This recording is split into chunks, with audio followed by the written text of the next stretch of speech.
soo dhaweeyay ugaas Cabdirashiid ugaas diyaaradu kana haadaan kana duulaan ee garaadwaal ee magaalada Jigjiga lagu soo dhaweeyay ugaas Cabdirashiid ugaas Rooble ugaas Doodi oo ah ugaaska guud ee beelaha Gadabuursi waxaana halkaas ku soo dhaweeyay wasiirka xigeenka xafiiska madaxweynaha mudane Cabdirasaaq Sayid boqolaal kamid ah shacabka ku nool magaalada Jigjiga kooxaha fankiis wasiirka xigeenka xafiiska madaxweynaha mudane Cabdirasaaq Sayid in aan soo dhaweyno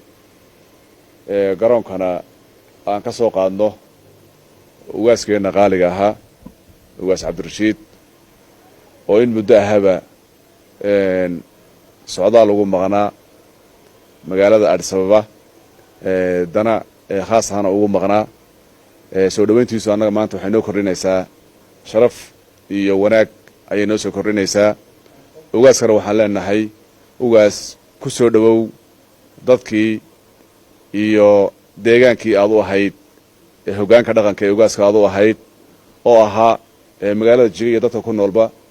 ugaasyada waaweyn iyo hoggaaminta dhaqanka ee waaweyn dowladdeegaanka Soomaalida xurmadan looga hayo sida sharafta leh loo soo dhaweeyo loona qadariyo ayaad ka mid tahay bagaad noogu timid nabad adiga oo ku soo laabtay magaaladaadii iyo dadkaagii ku soo dhawow ayaan ku leenahay magaalada Jigjiga insha Allah waxaan rajaynaynaa hadduu Ilaahay yiraahdo imaanshahaagu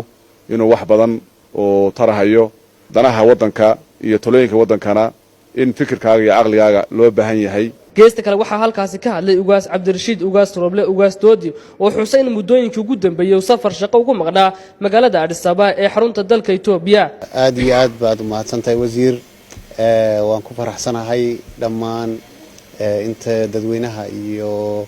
ma arkaysa madaxda dawladda iyo dhammaan inta ay soo dhaweysay aad iyo aad baad u mahadsantihiin waa dhulkaygii waa dadkaygii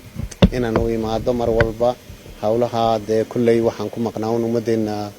Soomaaliyeed ee dawlad deegaankeena Soomaaliyeed waxyaabo badan oo ma arkaysa aan xagga Addis Ababa ka qabtay oo ummadeena dan u ah ayuun baan ka shaqeynayay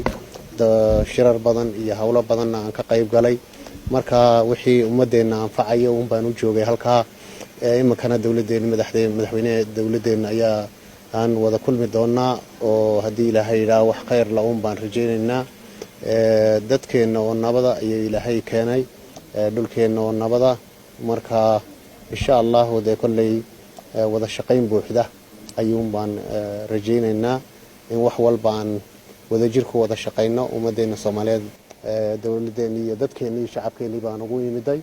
aad iyo aad baad mahadsantihiin waa farxad weyn bay ii tahay runtii inaan halkan isku imaano garaadwalwaal airport adiga soo dhaweysaan intaas kadib ugaaska waxa loo soo galbiyay xarunta dawlad deegaanka Soomaalida ee magaalada Jigjiga gaar ahaan hoyga uu ka degan yahay magaalada Jigjiga